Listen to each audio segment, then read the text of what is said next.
አብ ወልድ መንፈስ ቅዱስ አሐዱ አምላክ አሜን። እኔ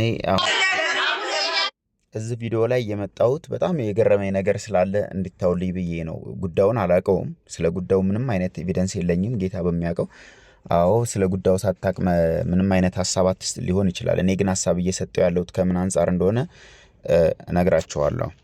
ምክንያቱም ምእመንነቱን ማወቅ አለበት። መጀመሪያ ምእመንነታቸውን አውቀው ነው ወይ የሚጠይቁት ነው።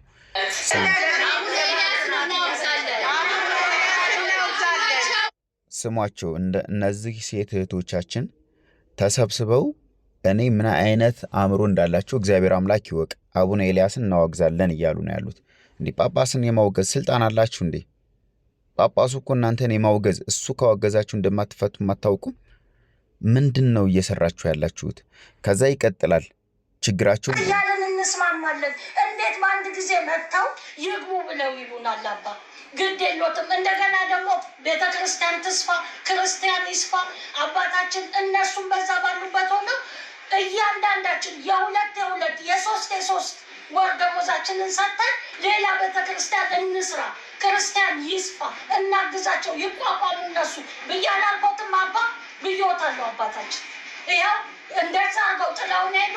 በየጊዜው ቤተ ክርስቲያን ትደፈራለች። በየጊዜው ይቺ ሴትዮ ደግሞ ምን እያሉ ነው ያሉት? እዛ ጋር ቤተክርስቲያን ይሰራላቸው፣ እነሱም እዛ ይገልገሉ፣ እኛም እዚህ እንገልገል። እንዴ የክርስቶስ ቤተክርስቲያን እኮ አንድ ናት። እኔ እዚህ ቦታ ላይ ወንድ ምእመን የለም እንዴ? ሴቶች ብቻ ናቸው እንደ ያሉት? ቀጣይ እኮ እኛ ራሳችን ጳጳስ አድርጉ ማለታቸው ላይ ቀር ይችላል። እነዚህ ሰዎች ጌታ በሚያውቀው ለምን እያሉ ያሉት እየተናገሩ ያሉት ምንድን ነው ከተባለ እዛ ጋር ሌላ ቤተክርስቲያን ተሰርቶ እዛ ይገልገሉ። እንደዛ የሚባል ትምህርት አለን እንዴ? እንደዛ አይነት የጌታ ቤተክርስቲያን አለን እንዴ? ነው ዓላማቸው የጴንጤ ቸርች መመስረት ነው? እንደዛ ከሆነ ራሳችሁን ልትለዩ ይገባል ነው። ምክንያቱም አንደኛ ጳጳስ ማውገዝ አትችሉም፣ አቅሙ የላችሁም። ጳጳሱ ከፍቶ ተገልገሉ፣ ከዚህ በኋላ ይሄን መድብ ያለው ካለ መብቱ ነው። የተላከው የሀገረ ስብከቱ የሱ ከሆነ እናንተ አይ እዛ ሀገረ ስብከት ላይ እንደዛ አይነት ችግር አለ ካላችሁ ማመልከት የምትችሉት ለቤተ ክህነት ነው እንጂ ጳጳሱን የመናገር ጳጳሱን የመከልከል አቅም የላችሁም።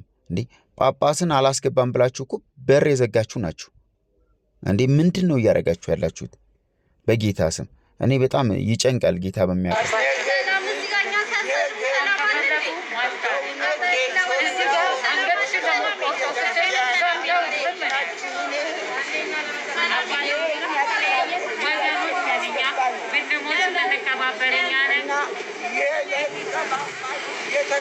ለዚህ ነው ሴት ልጅ በጉባኤ ልታስተምር አልተፈቀደላትም እየተባለ ያለው። እናንተ ደግሞ በአውደ ምሕረት ወታችሁ እንደዚህ ያን ቤተክርስቲያን እንትን ብላችሁ ሴቶች ብቻ ማለት ነው፣ ምንም ወንድ የሌለበት በኢየሱስ ክርስቶስም። እኔ ምን አይነት ዘመን ላይ እንደደረስን። ጳጳሱን እንግዲህ ዘግተውባቸው አገልግሎት ማግኘት አልችል ብለው ነው ከፍተው እንዲተዳደሩ ሊያደርጓቸው ቢሉ እድሉን አልሰጧቸውም። ታዲያ ማን ሊመራችሁ ነው? ማን እንዲመራችሁ ነው የምትፈልጉት? እና ይሄ በጣም አሳሳቢ ነው። እንድታደርሱልኝ እፈልጋለሁ። አመሰግናለሁ።